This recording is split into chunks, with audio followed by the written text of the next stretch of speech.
Life on Thursday Island was not without its challenges. The environment was harsh and the food was, well, it becomes obvious in another poem Dad wrote called Major Mac's Lament, or What Became of the Emergency Rations. And it follows an incident where some rations were misplaced and couldn't be found. Earl Taylor gives a wonderful rendition of that poem, and it will make you laugh. The army barracks were called Links Camp. Captain D. Kusky was camp commandant. I kept a copy of a camp routine order at 1700 hours 11th of May 1942, showing that the personnel listed for duties from Retreat 11 May to Retreat 15 May. Camp Orderly, Officer Lieutenant Heidman.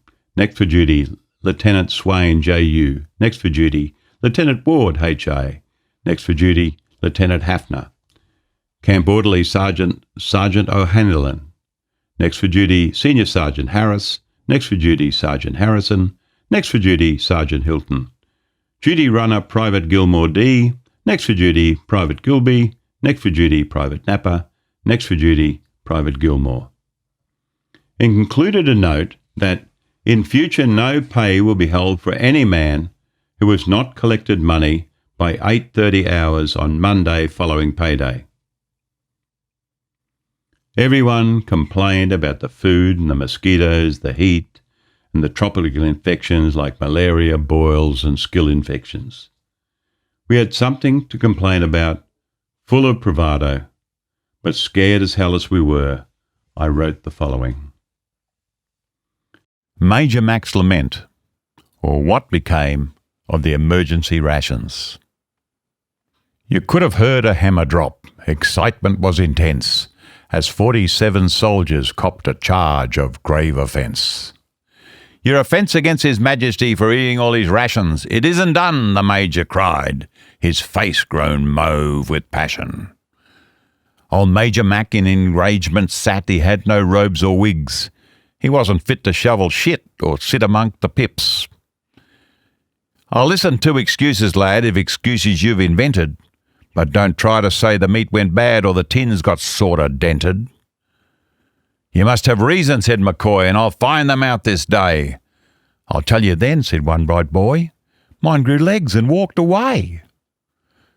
Another said in manner grim, my reasons now I gather. Mine grew whiskers and had to shave, so we made stew with the lather. A corporal spoke and trod the line, said, Sir, this seems a farce. But I've heard talk of shoving mine up the quartermaster's arse. McCoy was growing red with rage. He spluttered, choked, and then he screamed out, Listen, be your age, you're not fit to handle men. Then spoke McCoy, I'm a man of peace, though I think you all need thrashing. So I'll fine you all 10 bob apiece and you'll spend the price of the rations. There's usually a moral in these little tales of mine, and you can't miss the one in this, if you only take the time. The moral in this story is a simple one, I'd say. If you're starving, die of hunger. You'd be better off that way. Well, I hope you've enjoyed the past week, and there's still much more to tell.